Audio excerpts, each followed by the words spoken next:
C'est en rang dispersé que les Camerounais de la ville de Douala prennent position par rapport au marché pacifique annoncé pour le 22 septembre prochain. Pour la plupart, ils ne sont pas prêts à prêter le flanc à ce jeu et se déclarent hors course.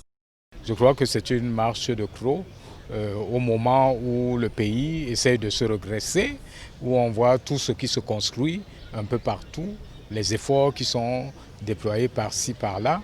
Il ne faut pas entraîner les Camerounais dans des guerres et des situations de désordre inutiles. Alors je pense qu'il n'y aura pas marche. C'est une façon d'intimider, mettre la pression au gouvernement. Je n'attends rien de cette marche parce qu'il y a déjà eu des marches qui n'ont rien accouché. D'autres estiment que sur un terrain politique, tout moyen est bon pour faire entendre sa voix, à condition de rester dans la légalité. Parce que la démocratie, c'est la liberté, c'est l'ordre. La liberté je me souviens que le président de la République a dit que nul ne doit aller dans le maquis pour s'exprimer. Quand beaucoup de choses ne vont pas dans un pays, je pense que c'est une manière de s'exprimer en marchant pour montrer qu'on n'est pas content, il faut améliorer certaines choses. Alors, on ne peut que marcher dans la démocratie, ce qui se passe dans les autres pays. La marche, là, que cela puisse se passer, comme il a dit, sans casse, et que le monde entier comprenne que nous souffrons, s'ils peuvent nous venir en aide. Tout à côté, se comptent aussi des Camerounais indécis. C'est dur de sortir ces mots-là parce que c'est pas facile. On ne sait pas si je suis du bon côté ou du mauvais côté, mais je sais que la stratégie est bien pour les opposants, mais mauvais pour ceux qui ne sont pas opposants. Les Doualais, dans leur immense majorité, ne semblent pas répondre favorablement à l'appel dans la rue du 22 septembre prochain et entendent rester fidèles aux institutions de la République.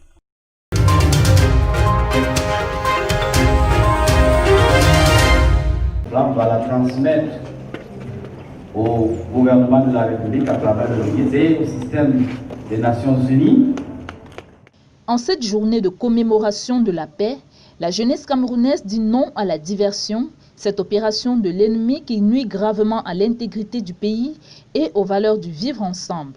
Consciente qu'il est impératif d'adopter les comportements civiques et patriotiques afin de préserver la paix, elle a relevé la nécessité pour elle de participer effectivement au processus électoral. Nous avons appelé les leaders de chaque parti politique à investir les jeunes afin qu'ils puissent participer clairement au processus électoral, mais être des acteurs majeurs pour la construction d'un Cameroun un et indivisible et un Cameroun en paix. Réflexion profonde sur la thématique de la paix, les questions relatives au développement durable et à l'emploi jeune entre autres, qui favorisent la sécurité, ont meublé les activités relatives à cette 39e édition. Des initiatives de jeunes soutenues par le gouvernement à travers le ministère de la Jeunesse et de l'Éducation civique, en collaboration avec la Commission nationale du bilinguisme et du multiculturalisme et l'UNESCO. Lorsque vous voyez ces réflexions, c'est vraiment en profondeur. Ils ont envie de garder ce pays en paix, de le préserver, de consolider cette paix parce qu'ils sont conscients que leur avenir, c'est dans un Cameroun stable et en paix. Façonner la paix ensemble est le thème retenu cette année par les Nations Unies. Au-delà des crises sécuritaires dans les pays, il est question de se mettre ensemble pour vaincre l'ennemi planétaire, à savoir la pandémie de Covid-19.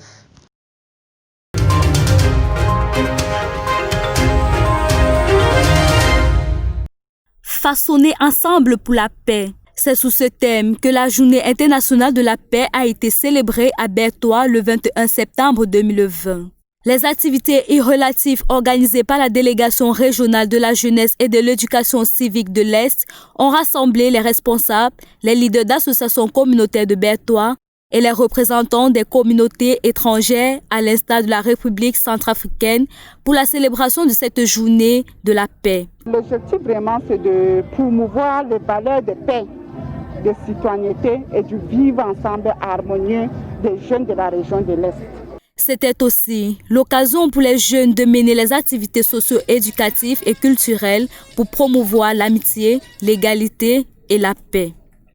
Il était question d'évaluer par des sketchs, des poèmes et des danses l'impact des conflits sur les populations.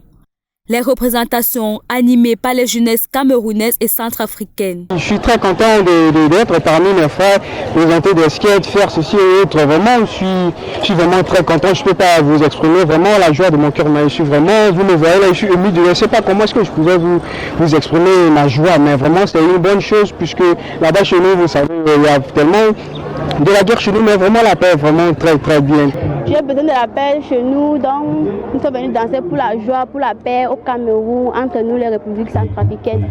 Le nombre des activités figure des sensibilisations sur le sida et la Covid-19. Mais même en impliquant les jeunes dans les questions de paix, il ne faut pas oublier que Covid est toujours là.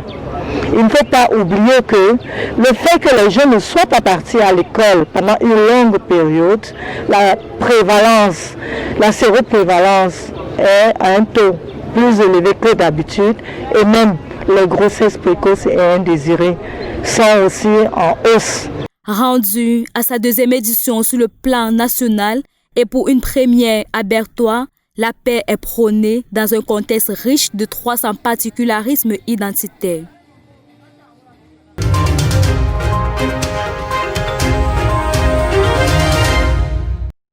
C'était l'instant paix, des poignées de main chaleureuses et des parchemins pour faire foi, remis à 20 agents communautaires de l'arrondissement de Dibombari, c'est dans le Mongo. Ceux-ci étaient à l'école de la paix, au cours d'un atelier donné par l'Association internationale pour la paix et le développement en Afrique. Une initiative qui se répète pour la 3e fois, bien en phase avec ses idéaux de paix. L'Association internationale pour la paix et le développement en Afrique a une mission bien définie. Accompagner la population de la promotion de la paix à travers les formations d'éducation à la paix et à la non-violence. Voilà ce qui nous motive.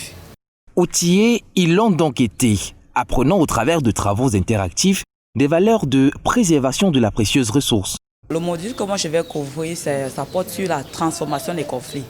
Pas la gestion des conflits, mais la transformation. Parce que la gestion est juste relative aux effets immédiats, aux effets matériels, alors que la transformation implique le changement du cœur. Donc ça veut dire que c'est un processus qui se construit étape par étape et qui demande à modifier certains systèmes qui existent au niveau personnel mais aussi au niveau communautaire. Ce rendez-vous de la paix a mobilisé du grand et du beau monde, notamment l'honorable Molu Hassanar, qui interpelle la responsabilité individuelle de chaque citoyen dans la construction de la paix.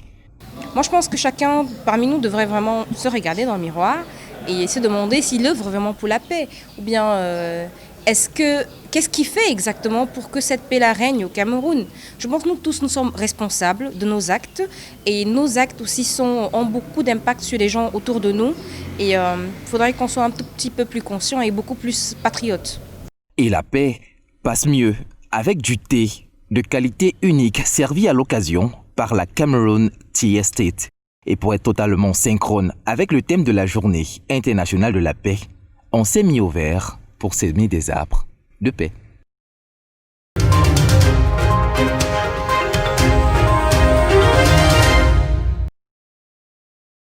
Prise de la tension, glycémie, poids et autres paramètres, voilà le début du processus de dépistage de la maladie d'Alzheimer implanté ce 21 septembre 2020 à la clinique Douala par l'association Comprendre la maladie d'Alzheimer, en abrégé ACEMA, à l'occasion de la journée mondiale à elle dédiée. Dans ce centre de santé, transformé en point de consultation mémoire, certains sont venus profiter gratuitement de cette opportunité que leur offre l'association. Après avoir pris les paramètres, le patient est conduit chez le médecin généraliste. À notre niveau, le patient arrive donc avec ses paramètres qu'il a déjà pris. La première étape, c'est de rechercher d'abord les facteurs de risque. C'est-à-dire on fait le dépistage de l'Alzheimer, la maladie d'Alzheimer. On cherche les facteurs de risque d'abord chez le patient. Une fois cette étape passée, le kinésithérapeute prend le relais. Le kiné s'occupe juste des séquelles que présente un patient Alzheimer, c'est-à-dire les troubles de la motricité par exemple. On pourra dans ce cas prescrire des séances de kinésithérapie à ce patient qui consistera à lui remettre son autonomie, à faire en sorte que ce patient puisse avoir une cognition assez poussée et importante grâce à des exercices de kinésithérapie. Visiblement, La maladie d'Alzheimer interpelle plusieurs spécialités médicales. Pour un travail efficace, la CEMA a réuni des experts, entre autres des neurologues, des gériatres, des psychiatres et des orthophonistes. Un collège de consultation mémoire pour la bonne santé de la population. L'idéal pour nous, c'était d'avoir un point de consultation mémoire qui serait une référence. Et justement, à l'occasion de cette journée mondiale, ce 21 septembre 2020, nous avons lancé l'unité de consultation mémoire, puisqu'elle fait appel à plusieurs services, donc elle est pluridisciplinaire. Dans la société camerounaise, il est difficile, voire impossible d'avoir avec exactitude le taux de prévalence de la maladie d'Alzheimer. La sensibilisation reste pour le moment la première arme pour une prise en charge efficace. Le boulot du travail que nous avons, c'est la sensibilisation. Parce que nous sommes dans un environnement africain, on connaît notre environnement, où il y a beaucoup de sujets tabous, on parle de sorcellerie et autres, c'est-à-dire les personnes qui souffrent de la maladie d'Alzheimer. Ces gens sont parfois rejetés dans la société. On les considère comme des sorciers. L'association, née en France, la CEMA, continue de tenir bon dans sa mission régalienne, qui est celle de mieux connaître la maladie d'Alzheimer.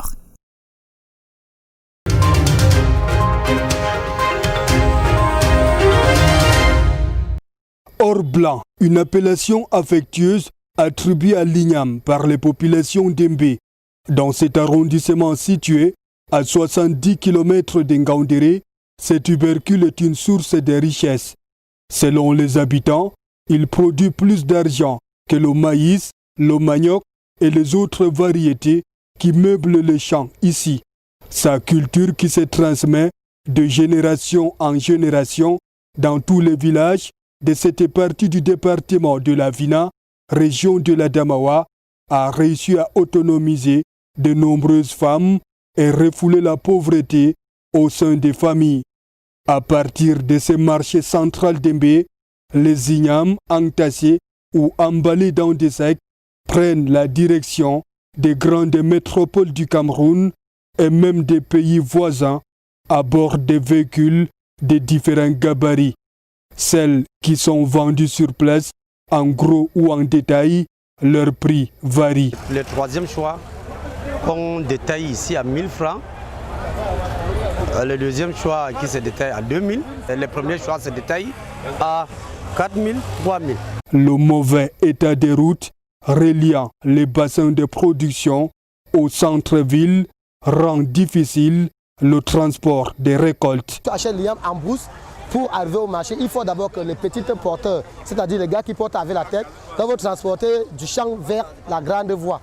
Arrivé à la grande voie, il faut maintenant la voiture pour ramener au marché.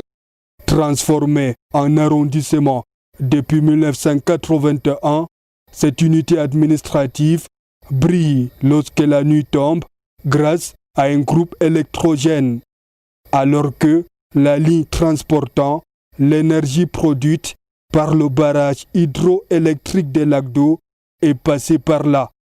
Pas une journée donc sans que la distribution du courant ne soit interrompue, entraînant un impact négatif sur les activités économiques locales. L'arrondissement d'Embé souffre aussi des manques criards des infrastructures. La plupart des services publics sont logés dans les bâtiments de fortune. Mbé est traversé par la route nationale numéro 1 depuis Belle-Lurette, mais la localité peine encore à sortir de sa discrétion en matière de développement. Une situation qui contredit cet adage connu de tous: là où la route passe, le développement suit.